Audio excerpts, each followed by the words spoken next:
Zones of Special Operation, or ZOSO, is a measure of safety, well-being, security, and dignity to the people who live and work in the areas of operation. Social intervention programs were instituted to help with crime reduction. But is it working? Capri Research Fellow and lead researcher of Groundwork of Peace, Alexander Caldwell, will give us his analysis. Morning. Welcome to Smile. Morning. Thanks for having me. How are you? I'm good. How are you guys? Can't complain. Give thanks. Before we get specific, what would be considered a social program? So a social intervention program, they come in various forms. So you can have social programs aimed at conflict resolution, like building conflict resolution skills in community members, or you have skills training programs, temporary employment programs, parenting workshops. Almost everything under the sun has been tried into sports days, special sports days. Yes. Having got that out of the way, why did you see the need, whether you were Capri, to do research on the ZOSOs? So it actually started with the 2021 Joint Select Committee to review the law reform legislation that provides for ZOSOs. And during that committee's, there were several meetings of that committee over the course of months. And one of the things that came up over and over again from presentations from agencies and NGOs doing social programs in the context of ZOSOs, they repeatedly claimed that there was low buy-in, low community buy-in to these programs. The community members weren't interested in participating, almost no matter what it was. And this was one of the hindrances to making progress on these issues. But the other issue is that the agencies and NGOs carrying out these programs also seem to have no clear indicators of what progress means for a social intervention. How do we know that there's been a sustained change in the community? There were no starting indicators that you can evaluate a program later on. And that's what really inspired us to do this research. On top of that, they also predicted that, especially the Social Development Committee that oversees the social interventions in these communities, predicted that for us to see the kind of success we want in a ZOSO, it would need to last 20 years. Oh. Which, we have 7 ZOSOs active. But when ZOSOs were launched, the Prime Minister said there's about 22 communities that need ZOSOs now. And there are about 100 communities that need ZOSOs eventually. Mm-hmm. And so if you do the math, and you say, well, if each ZOSO has to last 20 years, and we don't have the capacity to do them all at the same time, and about 100 communities need a ZOSO, we'll be doing ZOSOs for centuries. Right. So this is kind of what inspired us at Capri to reevaluate the strategy underlying ZOSOs and see if we can suggest improvements to make it more efficient. I'm interested, Alexander, in what informed the research in terms of how was the data gathered, what were some of the questions that you sought to have answered in the research that would lead to the conclusions that you inevitably came up with. Okay, so we started with the strategy that underlies ZOSOs. It was called Clear, Hold, and Build strategy. And that it's a derivative of the National Security Policy of 2013, which it recommends this Clear, Hold, and Build strategy based on what's called population-centric counterinsurgency theory.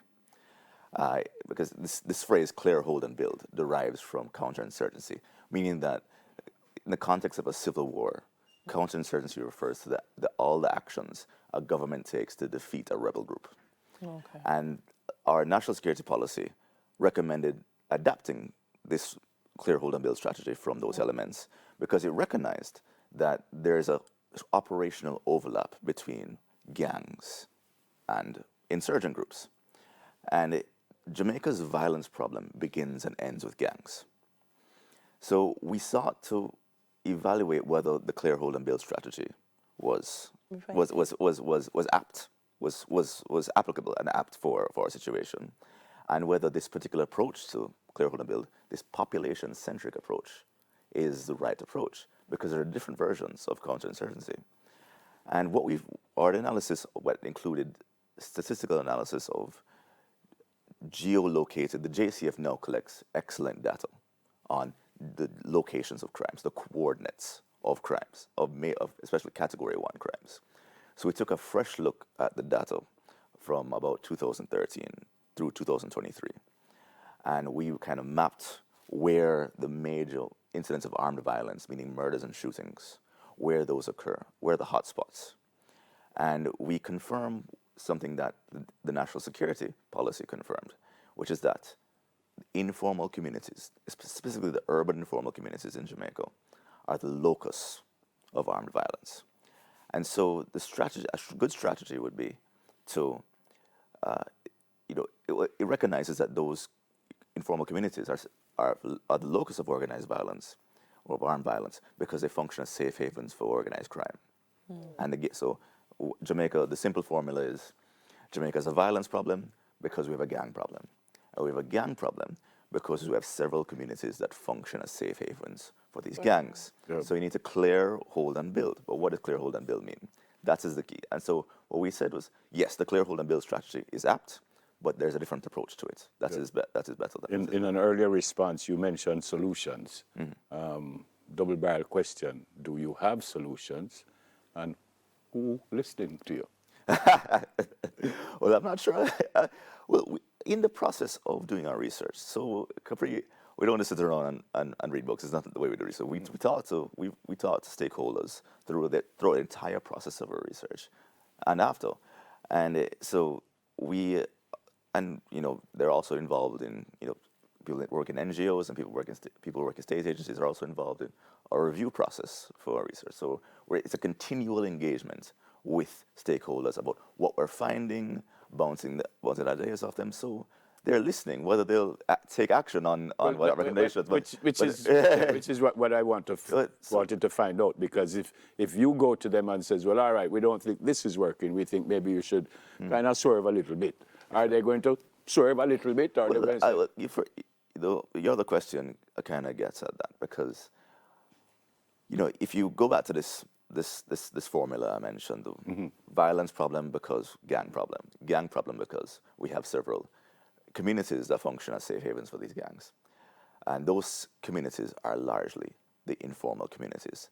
Our national security policy says explicitly you cannot deal with the gang problem until you deal with the problem of informal communities. Now, what makes an informal community informal? It's the irregular land tenure situation.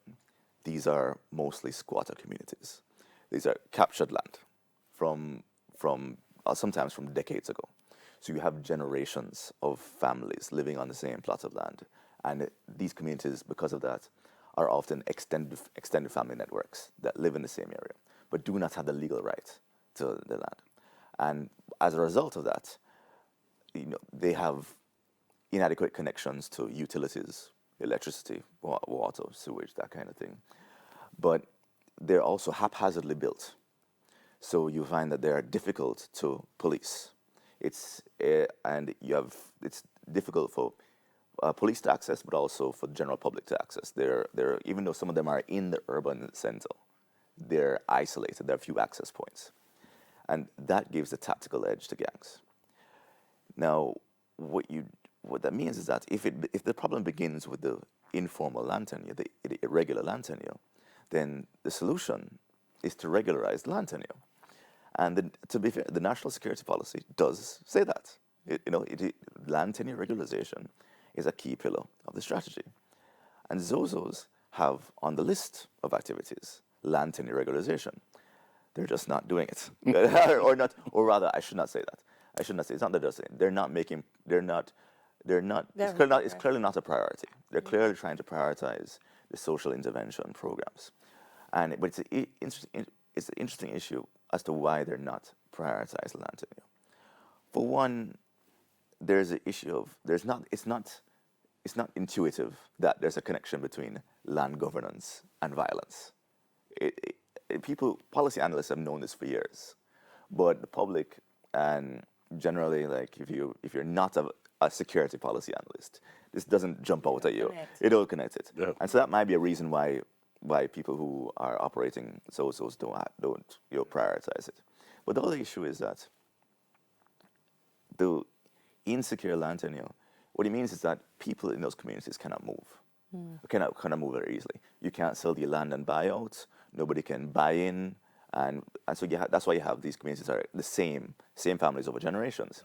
Now, what the effect of that is, and why there might be hesitancy to do anything about that, is because what these communities often constitute solid voting blocks that local politicians may be unwilling to dismantle. That's why. Yes. Yeah, well explained. Thank you. We could talk about this a little bit more, Yeah. but well explained, but we have to go. Capri Research Fellow and Lead Researcher of Groundwork of Peace, Mr. Alexander Caldwell. After the break, Lorna Gooden talks to us about changing her career path. We soon come.